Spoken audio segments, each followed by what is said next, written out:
Araw-araw ka ba nakakatanggap ng text na may kasama pang pagbabanta na ipapakulong ka raw ng inutangan mong Ola o online lending app? Hindi ka na ba makatulog sa kaba? Pwes, ito ang payong legal para sa'yo. Number 1, isaksak natin sa isip ng mga naniningil na yan ang Article 3, Section 20 ng ating saligang batas. Malinaw na nakasaad dito na walang sino man ang pwede makulong ng dahil sa hindi pagbabayad ng utang. Civil case kasi yan, hindi criminal case. Number 2, paano kung tinatakot ka sa kasong estafa? Tandaan, gaya ng napag-usapan na rin natin noon, ang estafa ay may kasamang panluloko bago ka nakakuha o naka-access ng pera mula sa kanila. Kung inilagay mo na may tamang pangalan mo at nag-submit ka ng proper identification cards at sadyang nawalan ka lang ng pera kaya hindi ka makabayad ngayon, walang estafa dyan. Number 3, sila ang pwede mong kasuhan.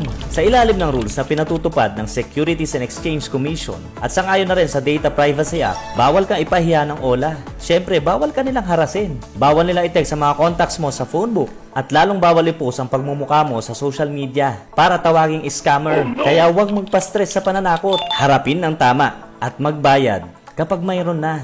Kung meron ka natutunan sa video na to, huwag kalimutang i-save, mag-react at i-share ang video na to. At syempre, mag-follow na rin po kayo sa ating page.